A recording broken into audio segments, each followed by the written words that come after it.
ಇತ್ತೀಚಿನ ಸಂಚಿಕೆಗಳನ್ನು ಜಾಹೀರಾತಿನ ಕಿರಿಕಿರಿ ಇಲ್ಲದೆ ನೋಡಿ.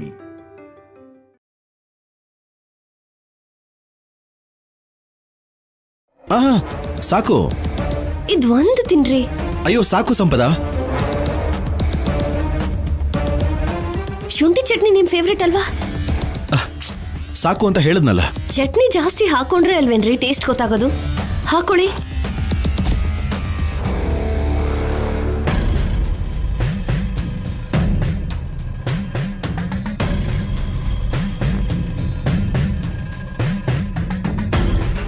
ಇವತ್ತು ರಾತ್ರಿವರೆಗೂ ಉಪವಾಸ ಇರಬೇಕಾ? ಒಂದು ಹೊತ್ತೇ ನನ್ನ ಕೈಯಲ್ಲಿ ಇರೋಕ್ಕಾಗಲ್ಲ. ನಿನ್ನೆ ರಾತ್ರಿನೇ ಹೇಳಿದ್ರೆ ಇವತ್ತಿಗೆ ಸಾಕಾಗೋಷ್ಟು ನೆನ್ನೆ ತಿಂದ್ಬಿಡ್ತಿದ್ದೆ ಅಲ್ವಾ?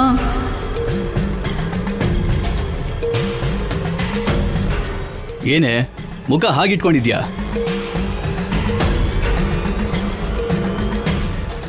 ಏನಿಲ್ಲ ಬಿಡ್ರಿ.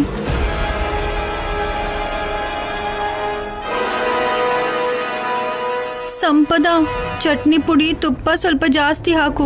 ಬಿಸಿ ಬಿಸಿ ಇಡ್ಲಿ ಜೊತೆ ಚೆನ್ನಾಗಿರುತ್ತೆ. ನಾವಂತೂ ತಿನ್ನಕ್ಕಾಗಲ್ಲ ಅಲ್ವಾ? ಅದಾ ನಿನ್ ನೋವು. ನಿಧಾನಕ್ಕೆ ಹೋಗಿ ತಿಂತಿಯಲ್ಲ. ಬೇಡ ರೀ, ಅತ್ತೆ ಗೊತ್ತಾದ್ರೆ ಸಾಯಿಸ್ಬಿಡ್ತಾರೆ.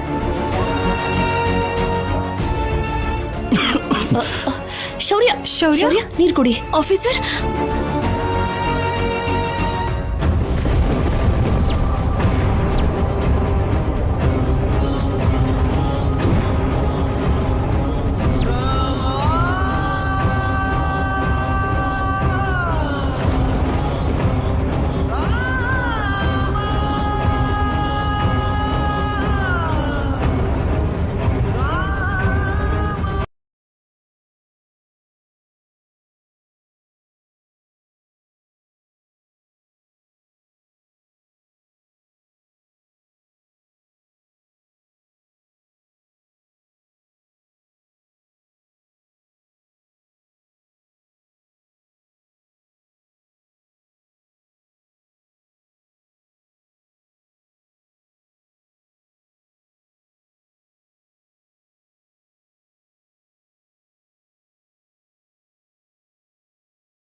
Thank you. It's okay.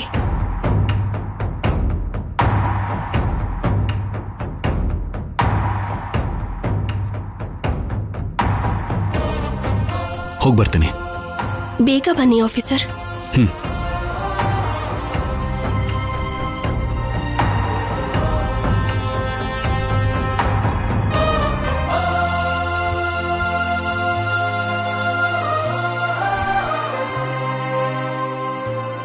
ಇವತ್ತು ನಮ್ಮಮ್ಮನ್ನ ನಿನ್ ಮಾತಿಂದ ಅವಮಾನಿಸ್ದೆ. ನಿನ್ನ ಬಿಡಲ್ಲ, ಏನು ಮಾಡಕ್ಕಾಗಲ್ಲ. ಅದೇ ಓವರ್ ಕಾನ್ಫಿಡೆನ್ಸ್ ಇಂದ ಇರು.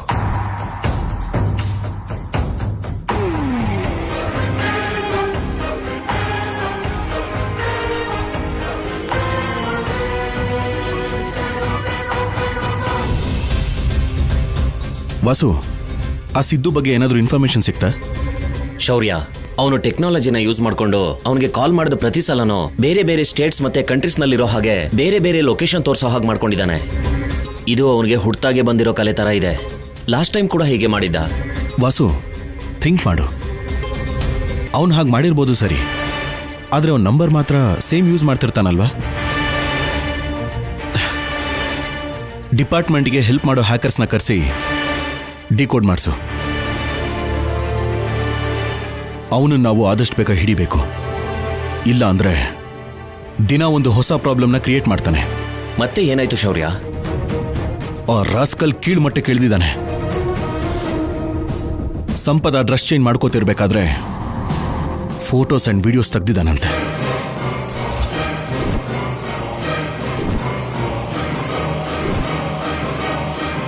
ವಾಟ್? ನನಗೆ ಈ ವಿಷಯ ಗೊತ್ತಾದಾಗ್ಲಿಂದ ರಕ್ತ ಕುದೀತಾ ಇದೆ. ಅವನನ್ನು ಸಾಯಿಸುವಷ್ಟು ಕೋಪ ಬರ್ತಾ ಇದೆ. ಈಗ ದುಡ್ಡು ತಗೊಂಡ್ ಬಾ, ಇಲ್ಲ ಅಂದ್ರೆ ಅದನ್ನ ಸೋಷಿಯಲ್ ಮೀಡಿಯಾಗೆ ಅಪ್ಲೋಡ್ ಮಾಡ್ತೀನಿ ಅಂತ ಹೆದರ್ಸ್ತಾ ಇದ್ದಾನೆ. ಅವನು ಅಂತ ಕೆಲಸ ಮಾಡ್ತಾನ? ನನಗೂ ಮೊದಲು ಹಾಗೆ ಅನ್ಸಿತ್ತು. ಬಟ್ ಅವನು ದೊಡ್ಡ ಹುಚ್ಚ. ದುಡ್ಡುಗೋಸ್ಕರ ಏನ್ ಬೇಕಾದ್ರೂ ಮಾಡ್ತಾನೆ. ಚಾನ್ಸ್ ತಗೊಳಕ್ಕಾಗಲ್ಲ ವಾಸು. ನಿಜಾನೇ ಶೌರ್ಯ, ತಾನು ಪ್ರೀತಿ ಮಾಡಿರೋ ಹುಡುಗಿಗೆ ಹೀಗೆಲ್ಲ ಮಾಡ್ತಾನ ರಾಸ್ಕಲ್. ಒಂದು ವೇಳೆ ಅವನೇನಾದ್ರೂ ಹಾಗೆ ಅಪ್ಲೋಡ್ ಮಾಡಿದ್ರೆ ಸಂಪದ ಜೀವಂತವಾಗಿರೋದಿಲ್ಲ. ನಮ್ಮ ಮನೆ ಮರ್ಯಾದೆ ಪೂರ್ತಿಯಾಗಿ ಹೋಗುತ್ತೆ. ಅವನು ಹೊರಗಡೆ ಇರೋ ಅಷ್ಟು ದಿನ ಸಂಪದ ಕಲ್ಯಾಣಿನ ನೆಮ್ಮದಿಯಾಗಿರೋಕಂತೂ ಬಿಡೋದಿಲ್ಲ. ಇವಾಗ ಏನ್ ಮಾಡ್ಬೇಕು ಅಂತೀಯ ಶೌರ್ಯ? ಅವರಿಬ್ಬರ ಲೈಫು ಚೆನ್ನಾಗಿರ್ಬೇಕು ಅಂದ್ರೆ ಅವನನ್ನ ಎನ್ಕೌಂಟರ್ ಮಾಡಬೇಕು ವಾಸು. ಎನ್ಕೌಂಟ್ರಾ? ಎಸ್, ನನಗಷ್ಟು ಕೋಪ ಇದೆ. ನಾನು ಕಾನೂನ ನ್ಯಾಯನ ಗೌರವಿಸ್ತೀನಿ. ಸೊ ಅವನು ಮಾಡಿರೋ ಎಲ್ಲ ತಪ್ಪುಗಳಿಗೂ ಶಿಕ್ಷೆ ಆಗ್ಲೇಬೇಕು. ಬಟ್ ಇದ್ರ ಮಧ್ಯೆ ಅವನು ಏನ್ ಬೇಕಾದ್ರೂ ಮಾಡ್ಬೋದು. ನಮ್ಮವ್ರನ್ನ ಅಲರ್ಟ್ ಆಗಿರೋಕ್ ಹೇಳು. ಓಕೆ? ಆಗ್ಲಿ ಶೌರ್ಯ.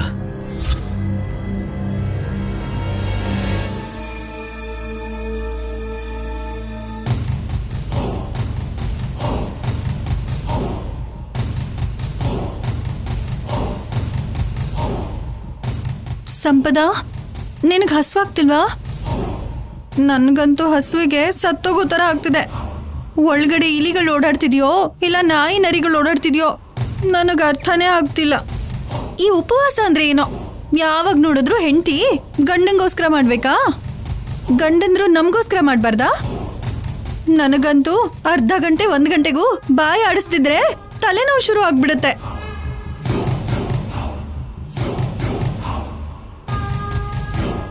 ನಾನು ಕತ್ತೆ ಥರ ಇಲ್ಲಿ ಕಿರ್ಚ್ಕೊಳ್ತಿದ್ರೆ ನೀನ್ ಮಾತಾಡ್ತಿಲ್ವಲ್ಲ? ನನ್ನನ್ನು ಇನ್ವಾಲ್ವ್ ಮಾಡ್ಬಿಡಿ ಚಿಕ್ಕಮ್ಮ. ಏನು?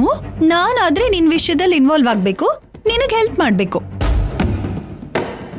ನೀನ್ ಮಾತ್ರ ನನ್ನ ನೋವಲ್ಲಿ ಭಾಗಿಯಾಗಲ್ವಾ? ಹಾಗಿದ್ರೆ ಇವತ್ತಿನಿಂದ ನಿನ್ ಫ್ರೆಂಡ್ಶಿಪ್ ಕಟ್ಟು. ಅಬ್ಬಾ, ಹಾಗಲ್ಲ ಚಿಕ್ಕಮ್ಮ, ನನಗೆ ಮಾತಾಡೋ ತಾಳ್ಮೆ ಇಲ್ಲ. ಅದಕ್ಕೆ ಕದಲ್ದೇನೆ ಮಾತಾಡೋಕ್ಕಾಗ್ದೆ ಕಲ್ ಬಂಡೆ ಹಾಗೆ ಸುಮ್ಮನೆ ಇದ್ದೀನಿ. ಓಹ್, ನಿನಗೂ ನನ್ನ ಹಾಗೆ ಆಗ್ತಿದೆ ಅಂತಾಯ್ತು. ಹೀಗೆ ರಾತ್ರಿವರೆಗೂ ಇರ್ಬೇಕು ಅಂದ್ರೆ ನಾನು ಔಟ್ ಚಿಕ್ಕಮ್ಮ. ಟೆನ್ಷನ್ ಮಾಡ್ಕೋಬೇಡ ಸಂಪದ, ಯಾರಿಗೂ ಗೊತ್ತಾಗದೆ ಇರೋ ತರ ತಿನ್ನೋಣ. ಸ್ವೀಟ್ಸ್ ಇಲ್ಲೇ ಬಚ್ಚಿಟ್ಟಿದ್ದೀನಿ.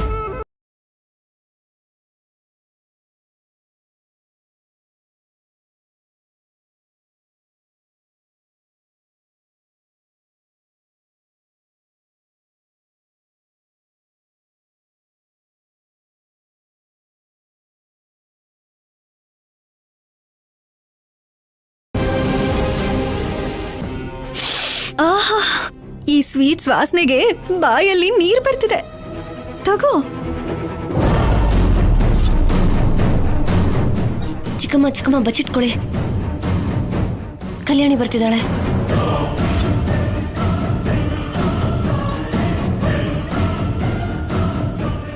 ಇಬ್ರು ಇಲ್ಲಿ ಏನ್ ಮಾಡ್ತಿದ್ದೀರಾ ಚಿಕ್ಕಮ್ಮ? ಅತ್ತೆ ಇವತ್ ಪೂರ್ತಿ ದಿನ ದೇವರ ಕಥೆಗಳು ಕೇಳ್ತಾ ದೇವರ ನಾಮಸ್ಮರಣೆ ಮಾಡ್ಬೇಕು ಅಂತ ಹೇಳಿದಾರಲ್ವಾ, ಸಂಪದಂಗೆ ದೇವ್ರ ಕಥೆ ಹೇಳ್ತಿದ್ದೀನಿ. ಓ ಹೌದಾ, ಸರಿ ಆಯ್ತು, ಎಲ್ರೂ ಕೇಳಿಸ್ಕೊಳ್ಳೋಣ. ಎಲ್ರಿಗೂ ಪುಣ್ಯ ಸಿಗತ್ತಲ್ಲ. ಕರಿತೀನಿ ರೀ. ಅಮ್ಮ, ತಾತ, ಏ, ಕಲ್ಯಾಣಿ, ಅತ್ತೆ, ಎಲ್ಲರೂ ಬನ್ನಿ. ಕಲ್ಯಾಣಿ ಇರು. ಇವರು ಕತೆ ಹೇಳ್ತಾರಂತೆ. ಏನ್ ಚಿಕ್ಕಮ್ಮ, ಬೇಗ ಬನ್ನಿ. ಬನ್ನಿ. ಅಜ್ಜಿ, ಪಲ್ಲವಿ, ಚಿಕ್ಕಮ್ಮ, ಸಂಪದ ಇಬ್ರು ಸೇರಿ ದೇವರ ಕತೆ ಹೇಳ್ತಾ ಇದಾರೆ. ನಾವು ಕೇಳಿಸ್ಕೊಳ್ಳೋಣ. ಏನು, ನೀನ್ ಚಿಕ್ಕಮ್ಮ ದೇವ್ರ ಕತೆ ಹೇಳ್ತಿದ್ದಾಳ? ನನಗ್ ಡೌಟೇ. ಟ್ಯಾಲೆಂಟ್ ನ ಎಂಕರೇಜ್ ಮಾಡ್ಬೇಕೆ ಹೊರತು ಡಿಸ್ಕರೇಜ್ ಮಾಡಬಾರ್ದು ಚಿಕ್ಕಮ್ಮ.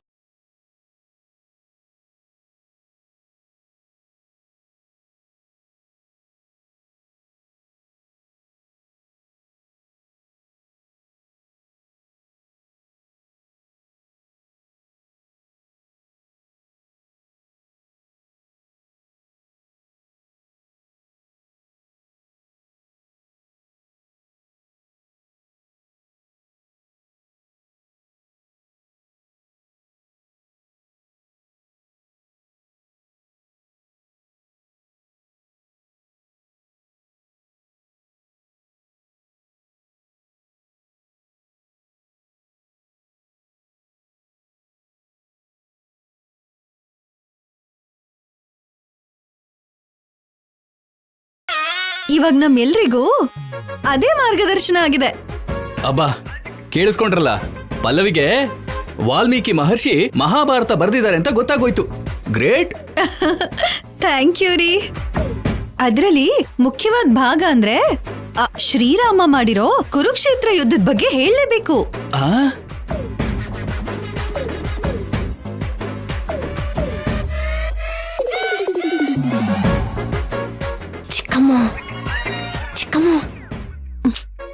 ಸಂಪದ ಫ್ಲೋ ಅಲ್ಲಿದ್ದಾಗ ಡಿಸ್ಟರ್ಬ್ ಮಾಡಬಾರ್ದು. ಚಿಕ್ಕಮ್ಮ, ಆದ್ರೆ ಈ ಕುರುಕ್ಷೇತ್ರ ಯುದ್ಧನ ರಾಮ ಯಾಕೆ ಮಾಡ್ಬೇಕು ಅನ್ಕೊಂಡ? ದುರ್ಯೋಧನ ಬಂಗಾರದ ಜಿಂಕೆ ತರ ಬಂದು ಸೀತಮ್ಮನ ಎತ್ಕೊಂಡು ಹೋಗಿದ್ದಕ್ಕೆ.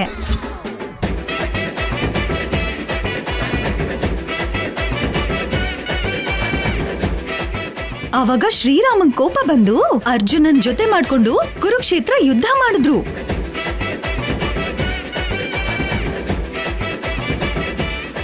ಪಲ್ಲವಿ,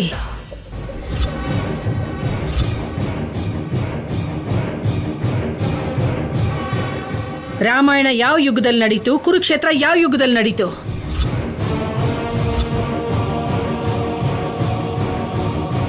ಅತ್ತೆ, ಯುಗ ಅಂದ್ರೆ ಏನತ್ತೆ?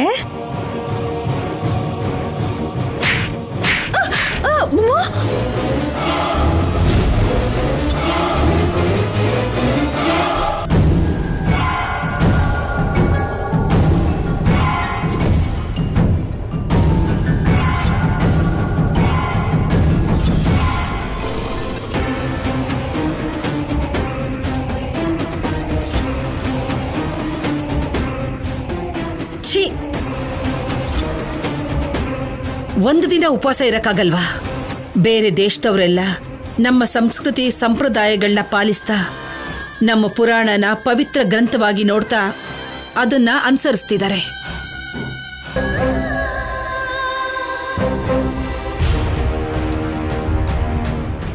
ಪವಿತ್ರ ಭಾರತ ದೇಶದಲ್ಲಿ ಹುಟ್ಟಿರೋ ನಿಮ್ಮಂತವ್ರು ಮಾತ್ರ ಅದ್ರ ಬಗ್ಗೆ ತಿಳ್ಕೊಳ್ದೇನೆ ಹೀಗಾಗಿ ಹೋಗಿದ್ದೀರಾ. ಕೇಳಿಸ್ಕೊ, 1 ತಿಂಗಳಲ್ಲಿ ರಾಮಾಯಣ ಮಹಾಭಾರತನ ಕಂಠಪಾಠ ಮಾಡಿಕೊಂಡು ನಾನ್ ಯಾವಾಗ ಕೇಳಿದ್ರು ಅವಾಗ ಹೇಳಬೇಕು.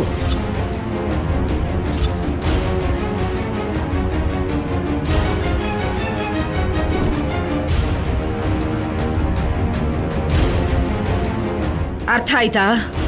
ಆಯ್ತು ಅತ್ತೆ.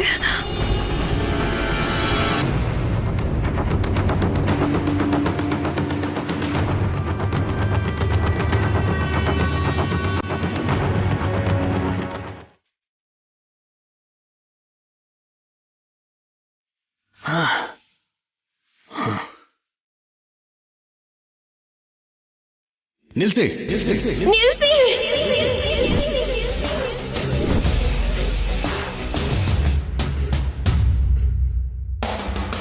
ಒಬ್ಬ ದುಷ್ಟ, ಮೋಸ್ಕಾರ, ರಾಕ್ಷಸ.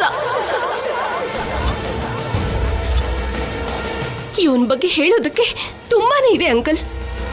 ಕೇವಲ ದುಡ್ಡಿಗೋಸ್ಕರ ಮಹಾಲಕ್ಷ್ಮಿನ ಮದ್ವೆ ಆಗ್ತಾ ಇದ್ದಾನೆ ಅಂಕಲ್.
ಲೈ ಕಲ್ಯಾಣಿ, ನಿನ್ನಿಂದಾನೆ ನಾನು ಇವತ್ತು ಬೀದಿಲಿರಿದ್ದೀನಿ.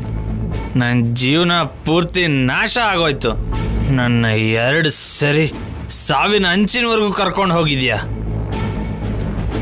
ಆದರೆ ನೀನು ಬದುಕಿದ್ರೆ ಮಾತ್ರ ನನಗೆ ಸಾವು ಪರಿಚಯ ಮಾಡಿಸ್ತೀಯ. ನನಗೆ ಅರ್ಥ ಆಯಿತು.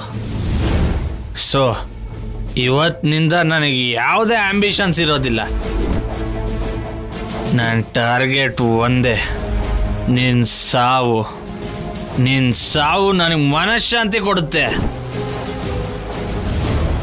ಇಷ್ಟು ದಿನ ದುಡ್ಡು ಸಿನಿಮಾನೇ ಪ್ರಪಂಚ ಅನ್ಕೊಂಡಿದ್ದೆ. ಅಲ್ಲ, ಇವತ್ತಿಂದ ಅಲ್ಲ, ಏನೋ ಒಂದು ಮಾಡಬೇಕು. ಏನು ಮಾಡಬೇಕು? ಏನು ಮಾಡಬೇಕು?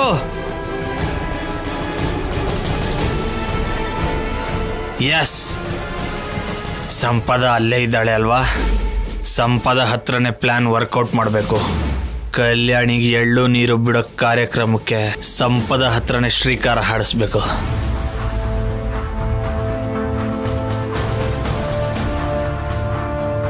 ಈ ಹೊಸ ನಂಬರ್ ಆಕ್ಟಿವೇಟ್ ಆಗಿದೆಯೋ ಅಲ್ವೋ? ಎಸ್, ಆಗಿದೆ.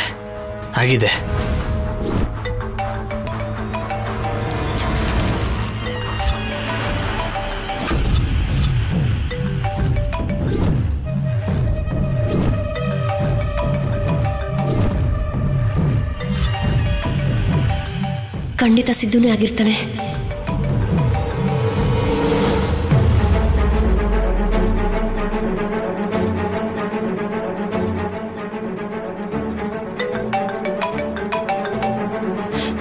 ಹಲೋ, ಎಲ್ಲಿದ್ಯಾ? ಟೆಂಪಲ್ಗೆ ಹೋಗ್ತಿದ್ದೀವಿ ಸಿದ್ದು. ಓಕೆ, ನಾನು ಬರ್ತಾ ಇದ್ದೀನಿ. ಏನಕ್ಕೆ ಸಿದ್ದು? ಯಾಕೆ ಅಂದರೆ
ನಡೀರಿ ಬಾಬಾ.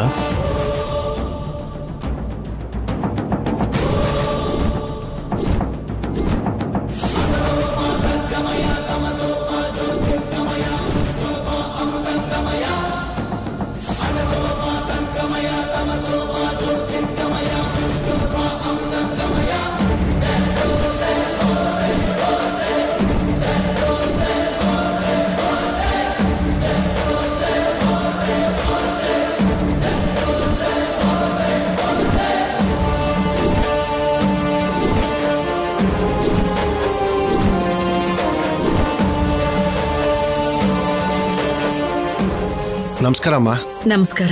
ನಮಸ್ಕಾರ.